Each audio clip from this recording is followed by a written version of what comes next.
Hello everyone and welcome back to another episode of Penguin Nonsense. I am your host Edith and we are back. It's another Monday. Thanksgiving has passed. I hope all of y'all had a good Thanksgiving and I hope it was great. I hope there wasn't a lot of family discussions or anything like that. I hope y'all generally had a good Thanksgiving. But if y'all didn't, then I hope it gets better throughout the rest of the season. And we are in a different set, as y'all can probably already tell if y'all watched the YouTube video. We are in New York right now. We're in a little home in the woods, and it's in New York, Ellenville, and we are on our honeymoon. We decided to take like a week from the wedding to do the honeymoon, mainly because we wanted to spend like Thanksgiving with the family and that kind of stuff. And because I wanted to come up to New York to see the Christmas tree, the Rockefeller Center Christmas tree. So that'll be somewhere mid through the week. But other than that, this place I just have loved it. It's a small little house. It's a schoolhouse, is what it used to be back from forever ago. And so they transform it into a little Airbnb, but the lighting is just great. I love the whiteness of it. I love the sunlight, the trees around us, and it's just wonderful. It's beautiful. Loved it. So this will probably be our setup for this week's and next week's pod. So enjoy the view for the moment, I guess, if there's much view. I don't know if y'all can see out this one does. But anyways, we'll get on to our first story of the week.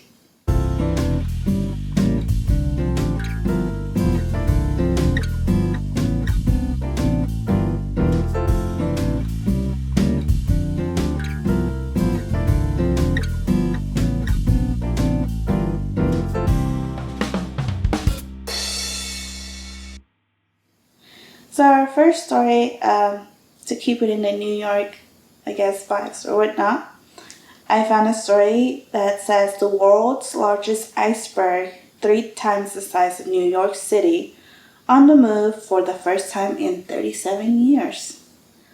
So the story goes, the world's biggest iceberg, which is roughly 3 times the size of New York City, is on the move after being stuck on the ocean floor for 37 years, scientists confirmed Friday. Recent satellite images show that the iceberg called A23A is now moving past the northern tip of the Antarctic Peninsula and headed towards the Southern Ocean, according to the British Antarctic Survey. And it goes on, the iceberg, which spans almost 4,000 square kilometers or 1,500 square miles in area, split from the Antarctic coastline in 1986. But then became grounded in the Weddell Sea by the BBC reporter. The British Antarctic Survey on Friday posted a time-lapse of the satellite imagery, showing that the iceberg's movement. Here, its journey out of the Weddell Sea after being grounded in the seafloor after calving in August 1986. And it goes on to show it's like the largest one and how it came out. But y'all will be able to see that, like, if y'all go on the YouTube video and go on the link, as I can't show just like that. But the article goes on to say, before its calving in 1986, the colossal iceberg hosted a Soviet research station. It's unclear why the iceberg is suddenly on the move again after 37 years. Quote, I asked a couple of colleagues about this, wondering if there was any possible change in shelf water temperatures that might have provoked it. But the consensus is the time had just come.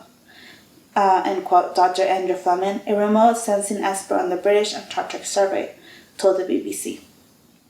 It was grounded since 1986, but eventually it was going to decrease in size sufficiently to lose grip and start moving.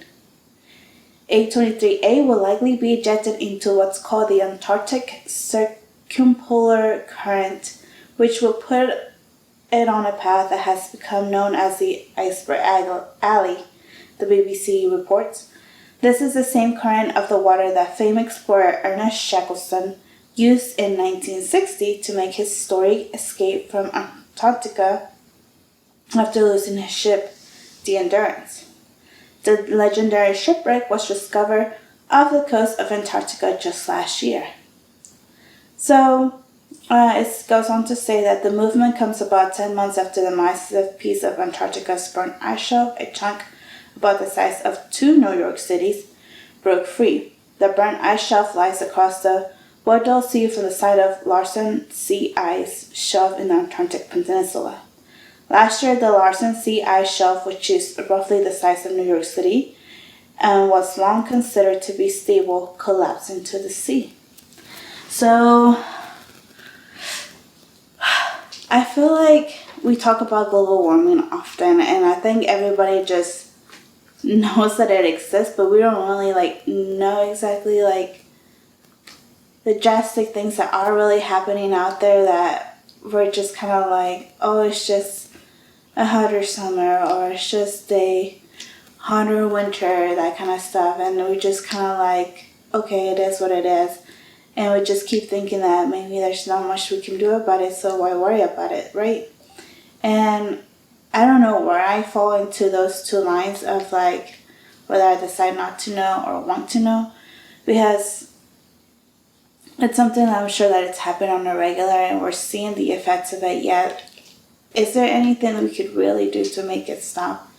Where not just a couple people are doing it, but literally something everybody could get on board with to do? I don't know. And I think that's the big battle right now of the people who are fighting climate change and global warming and stuff, is that yes, a couple of 100 people might listen to them and they might start doing this or that for them, but is it really making a difference? And to the point of do we need to really have some hardcore proof of evidence that maybe gets more than just a couple hundreds or a couple thousands to do anything, But I'm sure that's a fight that's never going to stop, a fight that we might not win anytime soon, and by then it'll be too late. I don't know. But it is sad to see our icebergs, just these gigantic, massive icebergs, just all of a sudden start breaking down, because I'm sure at some point there were homes to certain animals and stuff like that. I don't know. But it is sad to start seeing them all of a sudden slowly just breaking out and dissolving and that kind of stuff. I know that, I don't know how true it is, but I know that I used to hear people say that there's a lot of germs and stuff in these ices and stuff that we don't know as the current world. And so if a lot of these start to get out there, it's going to start new diseases and stuff like that could potentially, we don't have the means of medicine to cure them and that kind of stuff. So it's scary, but at the same time it's what can you do, So I'm sure there's small steps we can take, but I feel like there has to be a bigger picture, a bigger thing to do to it. So there's not much we can say about that. We hope it gets better, because chances are it's going to get worse before it gets better. But something to think about is that whatever, the little bit that we can do to help, try to do it to help. If we can, great. And if not, then hopefully there's enough of us to one day hopefully make a difference. So I thought that was interesting news. And we are going to move on to our second story of the day. So this one comes from our Reddit stories that we always are reading. And it comes from Am I the A-Hole forum. And it's by Wondering Monkman, and it was posted 5 hours ago, so it's pretty recent. I try to find the stories that are pretty recent only because I know there's plenty of people out there reading stories and they'll be like, oh, you're reading my story, blah, blah. But I don't want to be that person who gets shut down because of somebody said that I used their story or whatnot. So I try to like typically pick stories that are very recent, if I can. Every now and then, unless I find something that's really interesting that's like forever ago, then I might try to read that, but I try to typically pick something that's like pretty recently, so hopefully nobody out there, I mean, if they decide to read it later on in life, that's not on me, you know, like I'm not going to go after anybody or anything like that. It's Reddit, it's everybody's free will to use, right? So, except certain forums. I know certain forums you have to get permission, but this is fine. So, like I said, it is by Wandering Monkman, and the title goes, "Am I the a-hole for not supporting my wife's work trip?" And it goes, "My 36 male wife, 36 female, is a language teacher and wants to go to a foreign country for her high school students over the summer for 2 weeks as part of her school's elective immersion program. This will leave me to look after my 3 children, aged 7, 10, and 5, with the help of my parents. I strongly disagree and we are fighting about it. From her perspective, she wants to be a good teacher and build her language program. She wants to win students over from other languages so her language doesn't shrink. Another new teacher is going and feels that as a more tenured teacher, she has to go. She wants me to be supportive of her career. From my perspective, this trip is totally elective, and she never needed to do it over a decade of teaching. She argues this is exactly why she needs to go. I said I am sure another teacher would gladly take her place and take the free trip and compensation. Her going has never been necessary to grow her program. I am the primary breadwinner making 6 times her salary, and I told her to looking after the 3 children while juggling the demands of my job is too stressful. I also miss her terribly, and I also would miss her terribly and would have a hard time handling the stress of my work and raising kids by myself. I reminded her that we agreed that I focus on making money and she would focus on child rearing so I could pay for the private schools, vacations, and nice things that she wants, because I am a man with simple needs. I suggested she can stay at home. She can be a stay-at-home mom, and understandably, she is upset, saying I am too controlling and unsupportive. We almost never argue and have a great marriage, but it looks like we are at an impasse.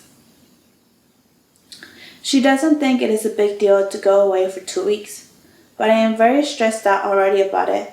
The children have never separated from her over a day, and I would have to take a 2-week vacation, which means no family vacation this summer. Am I the a-hole? This person has wrote 4 edits. 4, you guys. So let's start off with like the original story. Okay, before we go on. So the original story, my comments to that is BS. Y'all know exactly how I feel about like the typical like, oh, I'm the breadwinner of this house, you should be a stay-at-home mom, blah, blah, blah, like, I can't take care of the children, my job is too stressful. No, that is freaking BS, okay? Because, to begin with, she has a small school teacher job, okay? And being a school teacher, like, having to go to school and deal with children and then having to come back home and deal with your children, that is ridiculous. She's already having it 500 times worse, okay? So the fact that he's being like, oh, my job would be too hard to have to do that and still come home and take care of the children, like, what is he doing now? Is he not being present in their lives? Is he not providing the fatherly love? Like, does he think there's just the money that's gonna be enough for his kids to grow up and say, oh, I can say that my dad was there for me? Like, maybe he was there money-wise, but was he there for, like, any other activities? So, it's kind of sad to me. Like, I know that a lot of people are like, oh, I want to work enough to give my family, like, all these vacations off these private schools or all these like physical things and that kind of stuff, and that my kids don't ever get to say that they couldn't get what they wanted. But at the same time, it's like sometimes kids are very simple people. They just want love. They want their parents to be there. They want to be able to grow up and say, my mom was there at every like school function that I did. My dad was there too. Both of my parents were there. Because it's so hard to sometimes grow up and see that, you know, because your parents were working too hard, you never got to see them in any school functions. And I was thankfully blessed with parents who would go to most of my school functions. And the times that they couldn't go, I do remember being like, man, I wish they were here. And I know that goes for a lot of kids out there who maybe just wish that they could make their parents, they could look out to the crowd and make their parents proud. And so, yes, money is great, and being able to have a stress-free life is great, but also having support emotionally is even better. So it's so sad that he thinks of it that way, and the fact that he's like, oh, you should stay at home instead. That's just like, she likes her job. She wants to do what she wants to do with her job. And she's afraid that that language is going to go, like, it's going to shrink and people aren't speaking it as much, or that kind of stuff. And it's probably a bigger reason of why even more she wants to do this is because she wants her language to keep going. We don't get a say of what this language is. But I always been big of, like, children, if they have bilingual parents, or, you know, as many languages as the parents know, for the kids to learn as many languages as possible. It helps them in their life. It helps them in their future. And it's more opportunities out there, you know. I've been thankful to know English and Spanish. I won't say that both of them are 100% amazingly, but I do know that, like, if somebody's struggling to speak English because they only know Spanish, I will try to help them, and vice versa. So it really has helped along my life, along my career, at work, that kind of stuff. Like the people who didn't know English, like, and only knowing Spanish, asking me if I could translate for them, that kind of stuff, helping them in HR and that, all that good stuff. But it has helped. So the fact that she's a teacher who's teaching a second language to somebody who might or might not keep it in their lives, who knows? But I think she's doing something good. It's not like she's deciding she just wants to go on a vacation and that's that. No, she's doing something great for a classroom. So I do think that he's the a-hole. And on for the edits, the guy goes, after being called an a-hole 10 times in a row, I texted my wife, go ahead, I will be supportive. Internet says I am the asshole. She replied, oh my god, you never realize how bossy you are? Edit 2. For those calling me checkbook daddy, etc., power tripping, etc., and hating on me, you and I both lack perspective. I grew up super poor and my mom worked as a babysitter, so I could only see her once a week. And I was traumatized by it. I work very hard and can give my kids everything I dreamed of, including a mom that is always around. But seeing how upset my wife became, I decided to gain perspective. Also, it is unfair to say how much I make is irrelevant. I put in a lot of time into making my money, and most of it goes towards the private lessons, camps, maid, etc. to make my wife's life as easy as possible while I focus on my work. My wife doesn't have a grocery budget or a budget on most things that cause stress. My wife tells me frequently how lucky she is and how lucky she feels that my career is successful. It's BS that a man can't feel proud of that and take some credit. Edit 3. I sort of misled everybody on vacation. I have 6 weeks vacation, so we'll be missing the early summer vacation part only. Also, all the kids are going to camp. Come to think of it, I have some sort of grown into a bit of an entitled asshole. Well, at least he admits it. I know this isn't likable or relatable. It crept up on me. Thanks for the reality check. Well, at least he got it. For the record, edit 4. For the record, I changed my mind because of the many insightful responses for reasonable people here on Reddit, which are, from the majority, for the insane/bitter people who call me disgusting and wish that my wife leaves me, or saying that she is better off without me, etc. You need to see a therapist. Wishing a happy family with young children to split over a fixable disagreement is insanely evil. This is how you approach life, running away from anyone you disagree with. You will find it very difficult to stay in any relationship. And that's the last edit he gave to us. So looks like he let his wife go on this trip. And so far, everybody in the comments is calling him the asshole. And the fact that I'm glad that Reddit made him see that he was the asshole and he acknowledges it is great. So good job, Reddit. You did your job. I do think it's crazy that he says that they have, somewhere on this, he said that he paid making money, so it goes to private lessons, camps, maid, etc. So they have a maid, and I'm sure they probably have maybe babysitter money if they ever want to go on dates or something like that.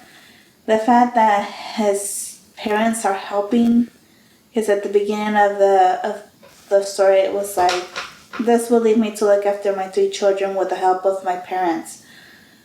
You're already getting help.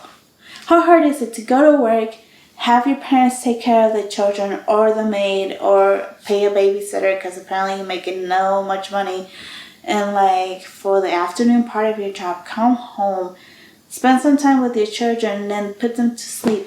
How hard is that? I don't understand what his problem was to begin with. I'm so glad he came around and that he's letting her go, or at least he says he is. But I think it's a small red flag, something to keep a lookout for, that it took all these people for him to realize that he was being the asshole. So I hope that the marriage keeps going as happy as he says it is, and that this is the last of their big main discussions. I'm sure it won't be the first or the last, but I hope the best for them, and I hope that she enjoys this trip. I hope that the kids enjoy this trip. It's going to be something awesome for her kids to get immersed in. I know my brother, he went to Italy for his senior trip. It was something we gifted to him with his teacher and some school students, and he enjoyed every bit of it. So I think it's really cool to go outside of the U.S. at some point in your lifetime, get to know, not just even outside of the U.S., but even outside of your own state, to get to know other parts of the world, to get to know other parts of the states in general, and try new foods, meet new people, that kind of stuff. It's good for us. It's good to learn as much as you can about other people's culture, language, whatever it is that you're interested in.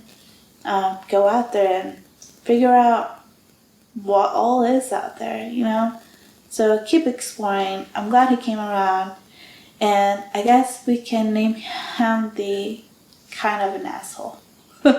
Maybe he won't be an asshole anymore after that. Let me know what you guys think at the bottom of the comments, and see if you guys agree that if you were this wife, would you feel okay maybe not going, or would you also fight it out, or do you think that maybe he was being too strong and maybe she really does need to leave? I don't know. Let me know what you guys think. And come to our last and final story of the week. So this one was found on Positive News, and it goes: a second malaria jab won approval from the WHO. A malaria vaccine developed at the University of Oxford has given the thumbs up at the World Health Organization in a huge advance against one of the world's leading causes of child mortality. The news came along Kidding. The news came almost 2 years to the day that the WHO approved the world's first vaccine, RTS-S, which has been dogged by shortage issues. The new jab, R21, is reportedly just as effective but can be manufactured cheaply in a massive scale. As a malaria researcher, I used to dream of the day we would have a safe and effective vaccine against malaria. Now we have 2, said Dr. Tedros Adhanom. Sorry, my thing switched on me. Said Dr. Tedros Adhanom, WHO Director General. I'm sorry, I didn't pronounce that name right. I'm sure I butchered that. Quote, demand for the RTS vaccine far exceeds supplies, so this second vaccine is a vital addition tool to protect more children faster and to bring us closer to our vision of a malaria-free future. However, some experts have warned that though the new vaccine is said to prevent many deaths, it may be some time yet before we see the end of the disease itself. So, that was a short story, but I'm kind of glad that everything went well for them in this research for this vaccine. I know that vaccines are very, I don't even know the word for it, but I know we have to go through a lot of testing in order for even to put a vaccine that the World Health Organization approves, and how the time some of these are just barely passing by their approval guidelines. And I know a lot of people are afraid of vaccines in general, but I do think that they do help a lot, and who knows, maybe they do make us sicker, but at the same time they are saving lives. So I don't know, I'd rather have a few more years to live and die slowly than just die in an instant of a disease that I know very well that could have been prevented by just having a vaccine. So I don't know, that's just my take on it. I know a lot of people could probably come at me for this or whatnot, but I do believe in vaccines. I do believe that they are there to help us and help us feel better in most cases. So that's my take on it. But malaria, I know that it's something that, we really didn't have much to work with for it. So the fact that they are able to have now this vaccine, the second vaccine, that is going to be able to be more widely produced and that kind of stuff, it's great. I'm sure that opens a lot of red flags of okay, why is it being more massively produced and cheaply produced? It's okay, why? I know that does set off a lot of red flags, but at the same time, it's if it does help them, then it helps, It's never fun to see anybody die, so the fact that we could possibly save some lives, it's great. So that is our last story of the week. We have come another week around. I hope y'all enjoyed the stories. I hope it gave y'all some thoughts. Always leave some comments if you have anything to say about any of the stories on our YouTube channel, and keep listening to us on Spotify or Google, wherever you get your podcasts. And I will see you again hopefully next week, next Monday. I will hopefully be here again from this racing spot. And be good out there, stay safe, and bye everybody!